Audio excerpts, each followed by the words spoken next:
We are looking at gas exchange in vascular plants, which is Unit 1, Topic 3. So we're explaining how stomata and guard cells facilitate gas exchange. There are other parts to this. That is in a separate video. So our first instinct when we're talking about plants is to head straight to our go-to.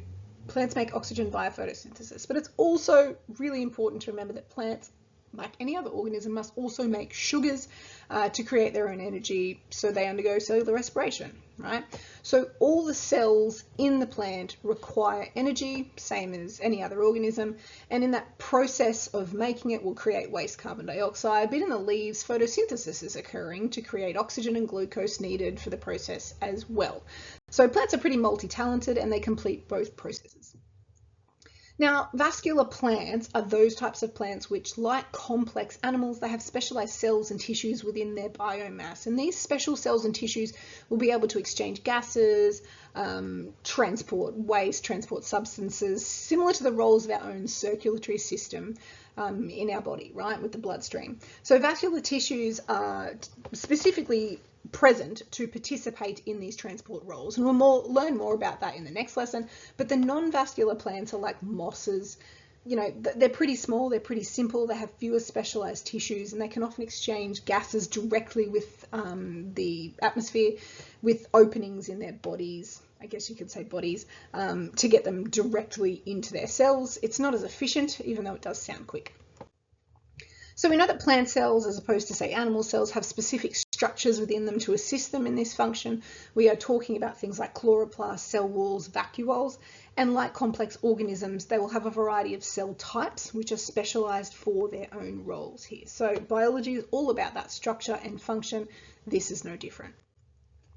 So even though there are no specialized organs to undergo gas exchange like our lungs, vascular plants actually exchange gases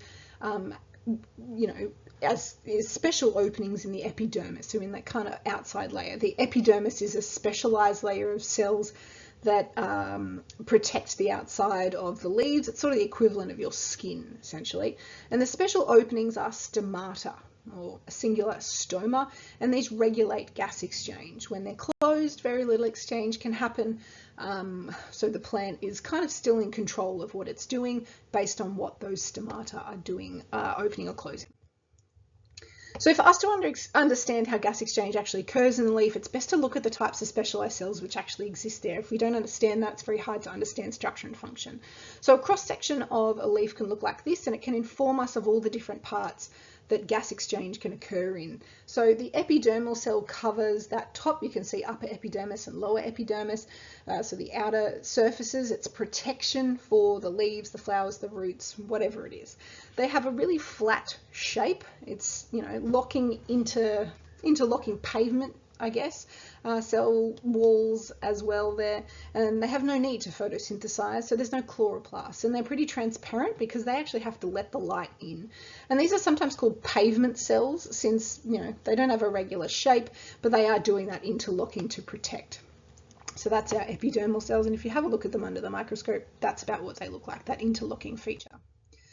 Now, epidermal cells cover the bottom of the leaf as well, but down here there are stomatal openings where that red arrow is, and these are surrounded by guard cells. And the stomata is essentially a tiny little pore in the leaf, and the guard cells are these little kidney-shaped cells which surround them. Okay, stoma actually means mouth, so it's a little opening.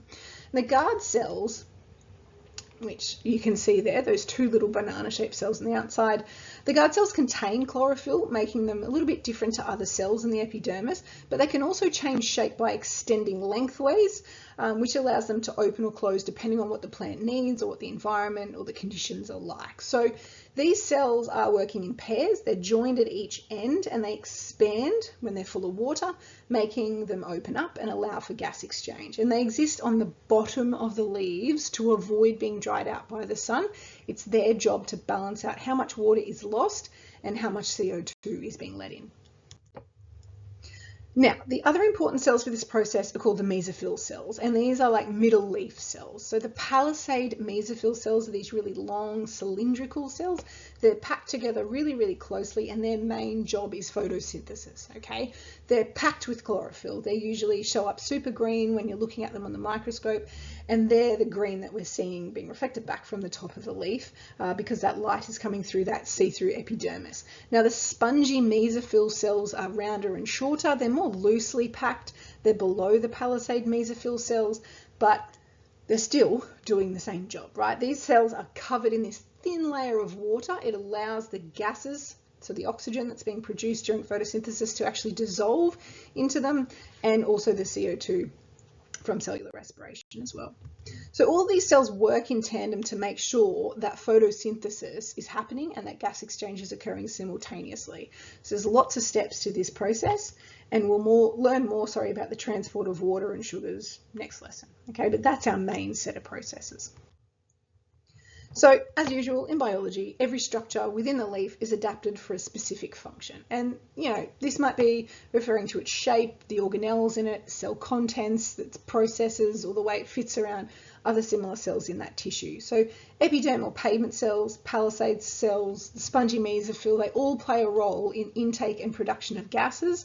And what's going on in terms of exchange surfaces there. So structure in the red and function in the blue there. You want to take some time to have a read through all of those.